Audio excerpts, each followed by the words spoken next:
এমন কোন উপায়ের কথা বলছো পদ্মা, যাতে আমার মতো মানুষও রোজগার করতে পারে?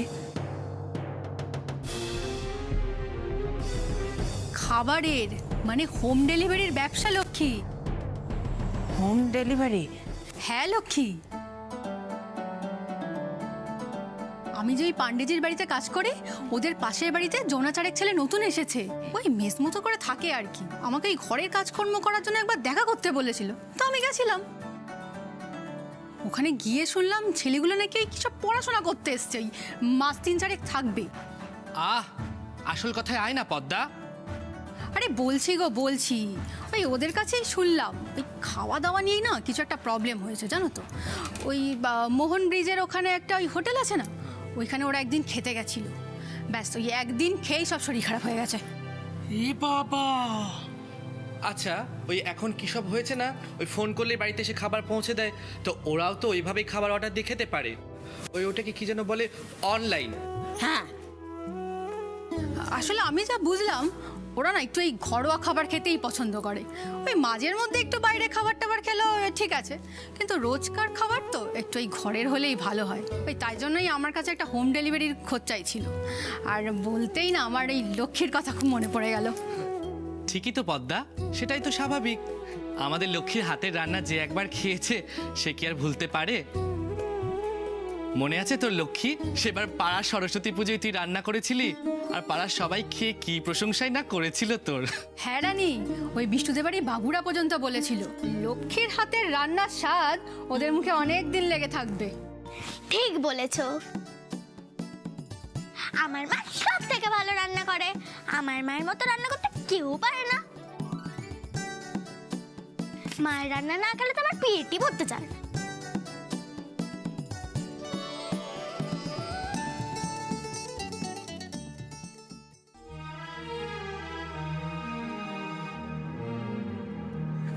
কিন্তু পর্দা তো ঠিকই কথা বলেছে।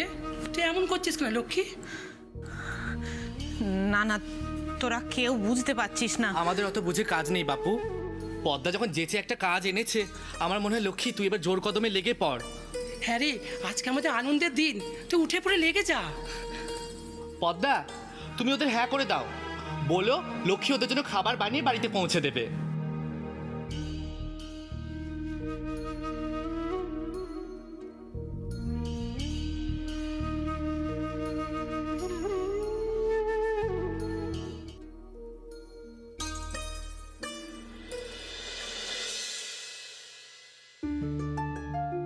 কিছু বলবে রোমা?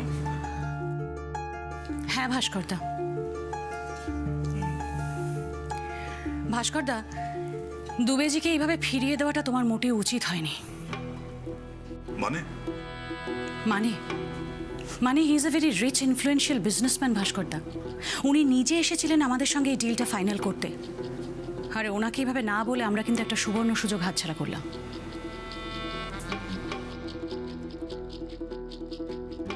রোমা, রাজনীতিতে আমার কম দিন হলো না। এতগুলো বছরের রাজনৈতিক জীবনে আমি মানুষ চিনতে ভুল করি না। তোমার ওই দুবেজি লোকটা মোটেও সুবিধের বলে মনে হলো না আমার।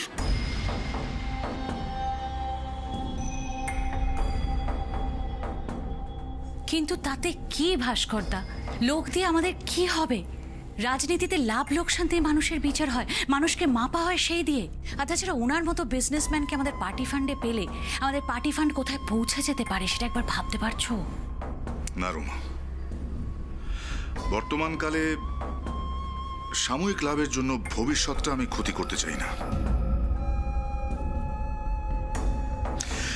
নন্দিনীর বাবা মানে আমার শ্বশুর মশাই আমার রাজনৈতিক জীবনের পাঠ ওনার থেকেই নেওয়া,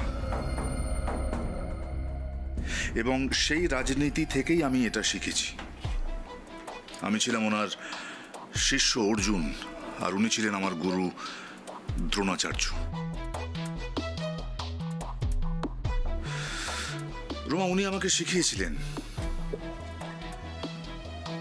যে মানুষের জোরে এই চেয়ার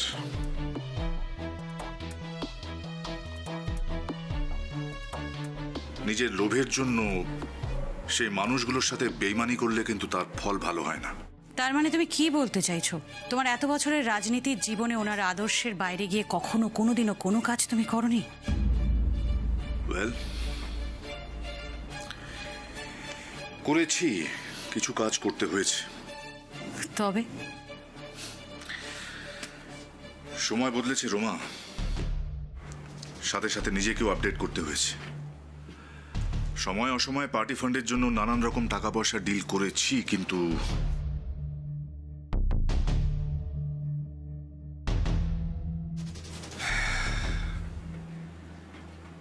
ক্ষমতার অপব্যবহার করে কোনোদিন বেআইনি কাজ করিনি।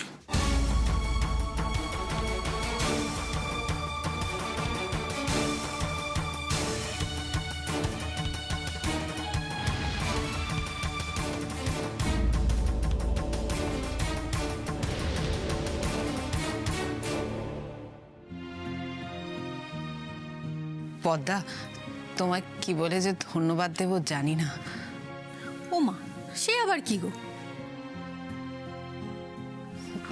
দেখো, তোমাদের জন্যে তো আমি কিছুই সেরকম করতে পারি না, কিন্তু তাও তোমরা সবাই আমার পাশে যেরকমভাবে থাকো, আমার মেয়ের উন্নতির কথা ভাবো, এটাই তো আমার কাছে অনেক বড় গো।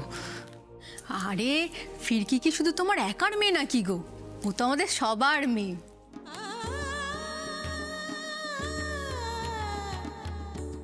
বন্ধুরাই তো বন্ধুদের কথা ভাববে, এ আবার নতুন কথা কি?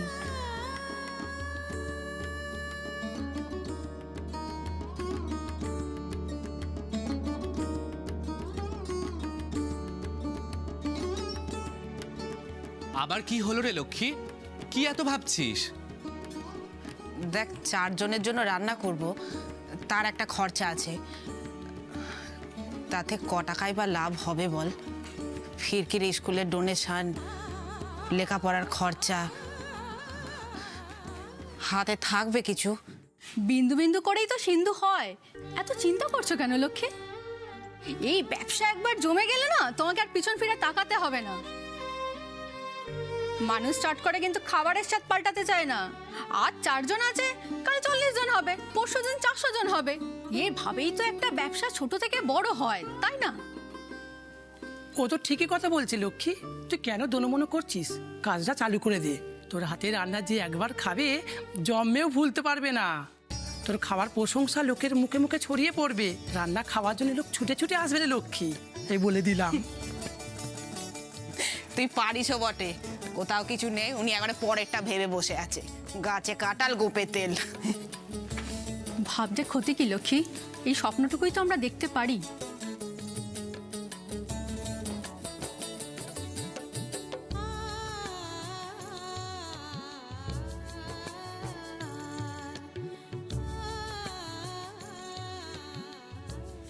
কি রে লক্ষ্মী, আবার কি ভাবছিস? দেখো, তুমিও এদিকে জোগাড়যন্ত্রী করতে করতে আমিও যদি শুরুতেই জনাচারেককে খুঁজে পাই, ওই যারা ওই হোম ডেলিভারি নেয়। আচ্ছা শোনো, আমি বলছিলাম যে ধরো পাড়ায় যে ছেলেগুলো রয়েছে,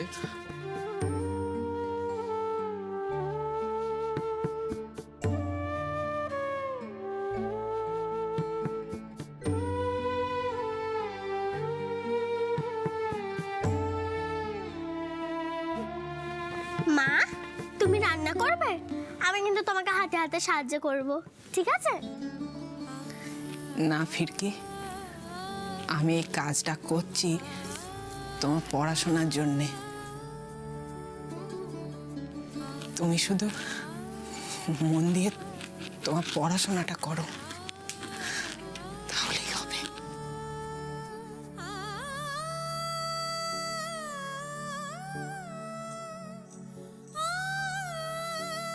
আচ্ছা মা, আমরা ফর্ম ভর্তি করব না?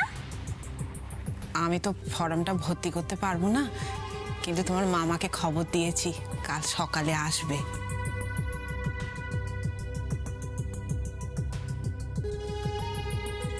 ও, কাল মামা আসবে?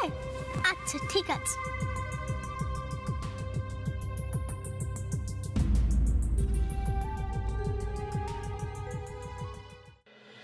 পলিটিক্সে তোমার ইমোশন আর রসুলের কথাটা আমি বুঝতে পারছি ভাস্করদা, আই ক্যান ফিল দ্যাট। কিন্তু তুমিই তো একটু আগে বললে যে সময় বদলে গেছে, আর সময়ের সাথে সাথে অনেক সত্যি মিথ্যে হয়ে গেছে, আর অনেক মিথ্যেকে আমাদের সত্যি বলে মেনে নিতে হয়েছে।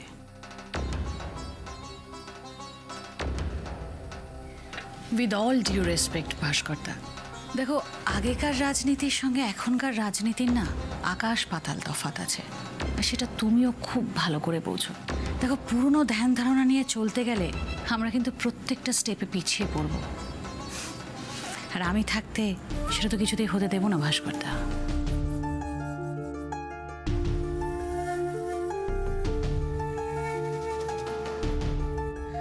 পলিটিক্সে এরকম গিভ অ্যান্ড টেক পলিসি চলতেই থাকে ভাস্করদা, আর আমরা যদি ওনার সঙ্গে ডিলটা করতে পারি তাহলে ভোটের আগে পরে আমাদের পার্টি ফান্ডে যখন যেরকম টাকার প্রয়োজন আমরা কিন্তু অনায়াসে ওনার কাছ থেকে টাকাটা পেতে পারি। এরকম একজন ইনভেস্টরকে হাতছাড়া করা কিন্তু ঠিক হবে না। আর তুমি এটাকে বেআইনি বা ভাবছো কেন ভাস্করদা? ফল ভর্তি শুধু 2টো ট্রাকই তো পাস করিয়ে দিতে হবে আমাদের। আর তুমি নিজেও খুব ভালো মতো জানো যে এটা তোমার কাছে জল ভাত, জাস্ট একটা ফোন কল করলেই ডিল ডান। তাহলে এরকম একটা সুযোগ হাতছাড়া করছো কেন ভাস্করদা?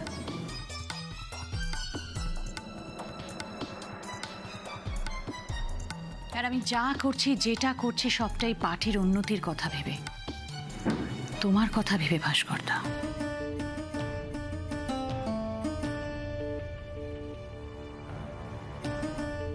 দেখো ভাস্করদা, আজ তুমি ওনাকে ফিরিয়ে দিলে উনি অপোনেন্ট পার্টির কাছে যাবেন, আর তারা ওনাকে লুফে নেবে। ওনার কাছে কোনো ব্যাপারই না ডিলটা আমাদের সঙ্গে হোক বা অন্য কারোর সঙ্গে হোক, ওনার কাজটা হওয়া নিয়ে কথা। কিন্তু এরকম একজন ইনভেস্টরকে যদি আমরা হাতছাড়া করি তাহলে আস্তে আস্তে একটা দিন আসবে যখন আমাদের পার্টি কিন্তু তলানিতে গিয়ে ঠেকবে। তখন আমরা কি করব ভাস্করদা?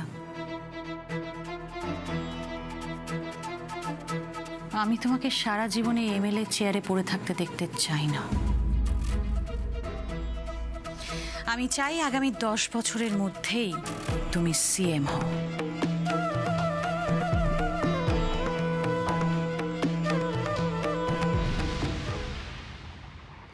ভাস্করদা, তুমিই তো বলেছো যে জীবনে যদি কিন্তু এগুলোর কোনো জায়গা নেই, ওপরে উঠতে গেলে এগুলো আমাদেরকে বাদ দিয়ে চলতে হয়। সেই স্বপ্নগুলোকে পূরণ করতে গেলে জীবনে এরকম অনেক ছোট ছোট সিঁড়ি তোমাকে পেরোতে হবে, যেখানে হয়তো চলার পথে তোমার পায়ে ধুলো লাগলো, কাদা লাগলো, ডাজন্ট ম্যাটার। তোমাকে তো এগোতেই হবে ভাস্করদা, অত ভাবলেও চলবে না।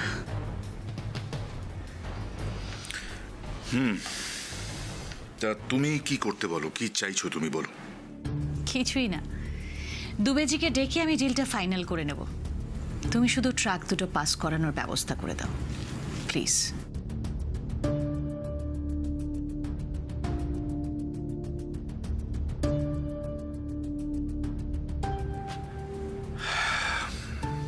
আমাকে একটু সময় দাও রুমা, একটু ভেবে নিয়ে তোমায় জানাচ্ছি। আমি তোমার ভাবার অপেক্ষায় বসে নেই ভাস্করদা, ডিল আমি অনেক আগেই ফাইনাল করে নিয়েছি। তোমাকে শুধু কনফিডেন্সে নেওয়ার জন্যই ঘটনাটা জানিয়ে রাখলাম। যাক, ফর্মটা তাহলে পাওয়া গেল। জানো তো মামা, আমার না খুব মজা হচ্ছে। নতুন ব্যাগ হবে, নতুন স্কুল হবে, নতুন পেন্সিল বক্স হবে, আর নতুন নতুন বন্ধুও হবে। শুধু নতুন নতুন বন্ধুই নয়, তুমি নতুন নতুন বই পড়বে, তারপরে নতুন নতুন অনেক বিষয়ে জানতে পারবে, নতুন নতুন ক্লাসে উঠবে, তারপর আমাদের ফিরকি হুস করে বড় হয়ে যাবে। সবই তো হবে, কিন্তু তার আগে তোমায় পরীক্ষায় পাস করতে হবে, তারপরে ভর্তি। হ্যাঁ কিরে মা, পারবি তো?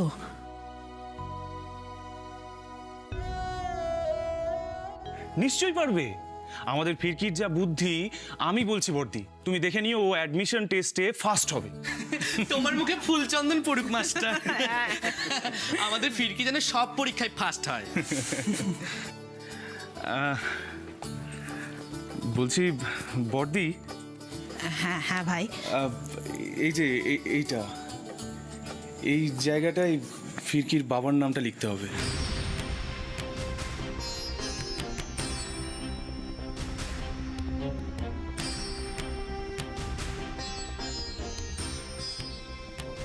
আমি ফিরকির বাবা,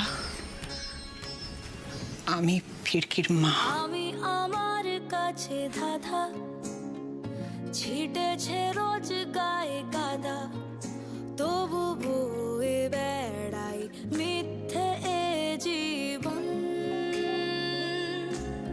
না পাওয়া ইচ্ছেগুলো মুখ লুকিয়ে থেকেছে কান্নায়, ডাকবে কেউ কখনো নাম ধরে ঘুম ভাঙা কুয়াশা। কেন এই বাবার নাম ছাড়া বুঝি স্কুলে ভর্তি হবে না? আরে না না, এখন তো অনেক কিছুই কম্পালসারি নয়। তাছাড়া তুমি এই সমস্ত বিষয় নিয়ে একদম চিন্তা করবে না, আমি দেখছি, ঠিক আছে? আমি তাহলে ফর্মটা বাড়িতে নিয়ে গেলাম। এটা ঠান্ডা মাথায় আমাকে বাড়িতে বসে ফিল আপ করতে হবে। তারপর ফিল আপ করা হয়ে গেলে আমি তোমাকে পরে একদিন দিয়ে যাব, ঠিক আছে? আর যদি কোনো কিছু বাকি থাকে তখন না হয় তোমার কাছ থেকে জিজ্ঞাসা করে লিখে নেব। তাহলে আজ আমি আসি। এসো ভাই, এসো। আরে ও মাস্টার, আসি বললেই হলো? তুমি আমাদের মেয়ের ফর্ম ভর্তি করে দেবে আর খালি মুখে চলে যাবে তা তো হয় না। আজ তুমি এখানেই খেয়ে যেও। আরে খাওয়ার দিন কি চলে যাচ্ছে নাকি? আগে ফিরকি স্কুলে ভর্তি হোক, তারপর একদিন খাবো। আর সেদিন একেবারে কবজি ডুবিয়ে খাবো। কিন্তু আজ জোর করো না প্লিজ। তোমার ওই এক কথা, হ্যাঁ পরে না হয় আবার খাবে। আচ্ছা রানী, ওকে আর জোর করিস না। আমি কথা দিচ্ছি, ফিরকি যেদিন স্কুলে ভর্তি হবে না, আমি নিজের হাতে রান্না করে সবাইকে খাওয়াবো। জানো মামা, আমার মা না দারুণ রান্না করে। হ্যাঁ জানি তো। আচ্ছা আমি তাহলে আজ আসি। হ্যাঁ এসো, সাবধানে যেও। হ্যাঁ আসি। সাবধানে যেও। যাক বাবা, নিশ্চিন্তি হওয়া গেল। ওদিকে আমাদের মাস্টার আমাদের ফিরকির ফর্ম ভরে দেবে, আর ওদিকে আমাদের ফিরকির পরীক্ষা শুরু হতে হতে তোর ব্যবসাটাও দাঁড়িয়ে যাবে। আর কোনো চিন্তা রইলো না লক্ষ্মী।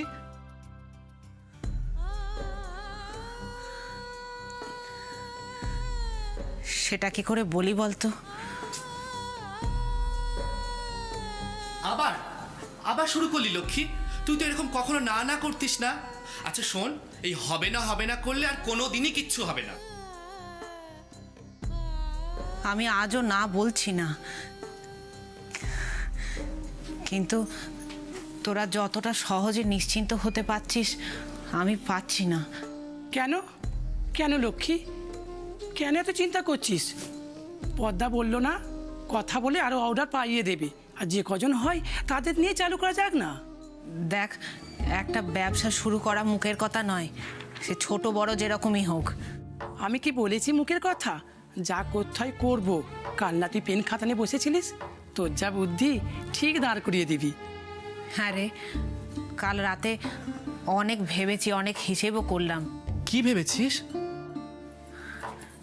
দেখ, পদ্মা না হয় অর্ডারটা ধরিয়ে দেবে, কিন্তু মামের খাবারটুকু জোগাড় করতেই আমি যেরকম হিমশিম খাই, সেখানে এতগুলো লোকের চাল ডাল তেল নুন সবই কিনতে হবে।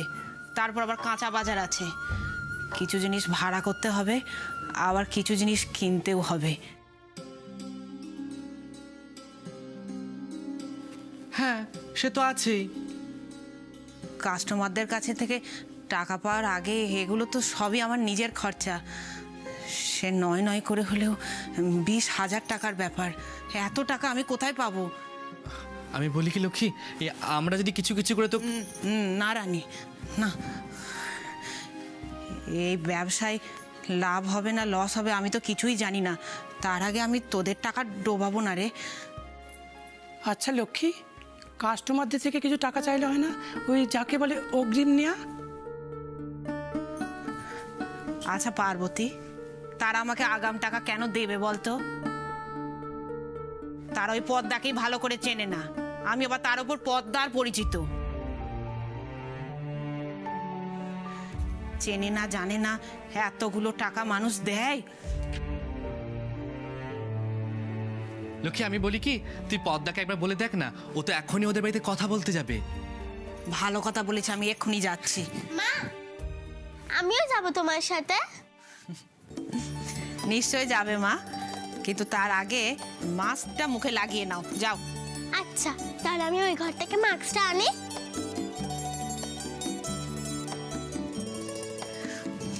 এই শোন না, আমি ব্যাগটা নিয়ে আসি।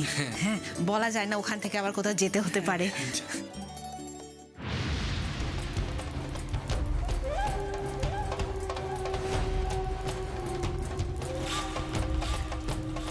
কিছু বলবে?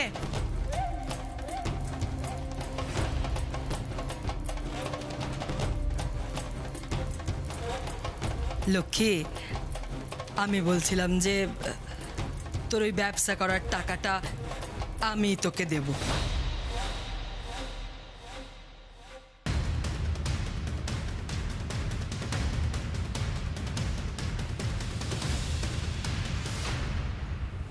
তুমি? হ্যাঁ আমি।